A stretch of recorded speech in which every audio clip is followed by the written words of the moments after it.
Praise Lord everyone, God bless you so much. आप इस video को पूरा ज़रूर देखना ताकि आपके डाउट्स भी क्लियर हो सके और आपको ये समझ में आ सके कि आपको इन दिनों प्रभु से क्या प्रार्थना में मांगना चाहिए।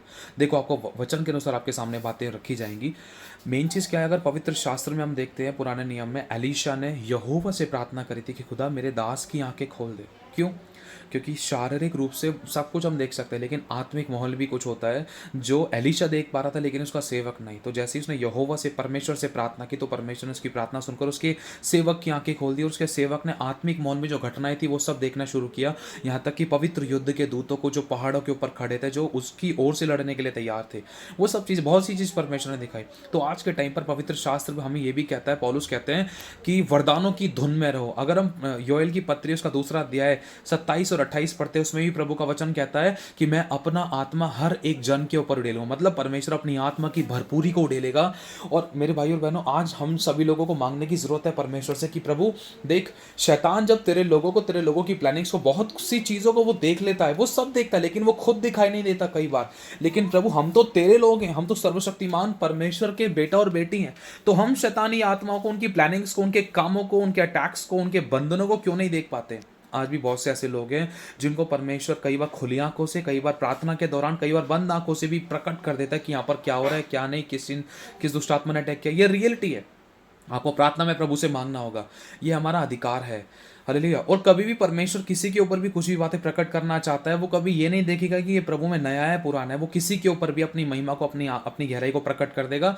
शाऊल को स्मरण रखना, शाऊल जब घोड़े से गिरा था तो तुरंत उसने प्रभु यीशु के दर्शन को पाया था। विरोधियों तक को, जो पहली बार चर्च में आए, प्रभु किसी के ऊपर भी अपना आत्मा उड़ेल सकता है, किसी को भी स्पीक इन टंग्स की ब्लेसिंग दे सकता है, वरदान दे सकता है, दान दे सकता है। वो किसी से ये नहीं पूछेगा कि तू कितना वचन में बड़ा है, प्रार्थना, आराधना, संगति में बड़ा है, बपतिस्मा लिया नहीं लिया।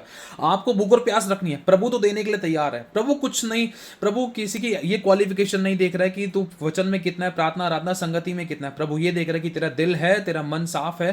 क्योंकि आज बहुत से ऐसे लोग हैं जिनको बाइबल की बहुत अच्छे तरीके से नॉलेज नहीं है, जो कुछ ही समय हुआ आए हुए, परमेश्वर ने उनको ऐसे दानों वरदानों से भरा है। और ये रियलिटी है, ये कुछ भूख और प्यास है और परमेश्वर की मर्जी के ऊपर भी डिपेंड है।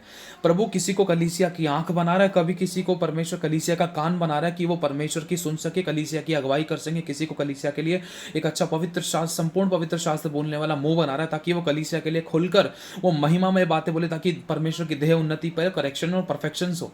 इसलिए आपको और मुझे परमेश्वर से मांगना जरूरी है। अगर पवित्र शास्त्र हम पढ़ते तो परमेश्वर ने गधे तक को इस्तेमाल कर लिया था। गधे की क्या क्वालिफिकेशन है? गधे को स्वर्गदूत दिखाई दे गया था। हालेलुया। तो आपको और मुझे परमेश्वर से ये बातें, ये वचन, ये वरदान मांगना ज़रूरी है। दानियल 5:12 में भी लिखा है। और अगर हम पढ़ते हैं यहोवा की 7 आत्माओं के विषय में भी परमेश्वर से हमें मांगना चाहिए। अगर हम पढ़ते हैं परमेश्वर के दान और वरदान, जो हम कुरिन्थियों की पत्री पढ़ते हैं, और भी बहुत से दान और वरदान है जिनका जिक्र एक ही जगह पर नहीं है, अलग अलग वे में है। कुछ पुराने नियम में, कुछ नए नियम के अंदर। तो हमें भूख और प्यास से परमेश्वर से मांगना है, ताकि परमेश्वर उन दानों वरदानों को हम इस प्रेजेंट में यूज़ करके, उनको हम अंडरस्टैंड करके, ताकि सिचुएशंस क्या है, प्रेजेंट में क्या चल रहा है, ताकि हम सीधा जड़ पर अटैक कर सके।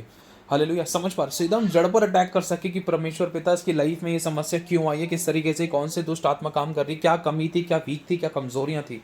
अगर हम देखते हैं एलीशा की इतने तगड़े तरीके से उसके कान खुले हुए थे, वो अपनी झोपड़ी में बैठकर राजा की बातों को, महल में जो हो रही है वो सुन लिया करता था। आज भी ये वरदान काम करते हैं। लेकिन प्रभु का वचन कहता है, जैसा तेरा विश्वास वैसा तेरे लिए हो जाएगा। जिसका ऐसा विश्वास और भूख और प्यास इन चीजों को मांगता है, ये वो महिमा में बातें हैं, तो परमेश्वर उनके अंदर इन चीजों को इम्पार्ट करना शुरू करता है, वो भी उसकी मर्जी के अनुसार। हालेलुया। जो इन चीज़ों पे विश्वास करता ही नहीं है, तो उनकी लाइफ में कैसे आ सकती है? ये परमेश्वर की मर्जी के ऊपर, और दूसरा ये एक मनुष्य की भूख और प्यास के ऊपर भी डिपेंड होता है कि खुदा इन चीज़ों से भरे और ब्लेस करे और फ्रूटफुल करे। God bless you so much. खुदा सभी को आशीष दे।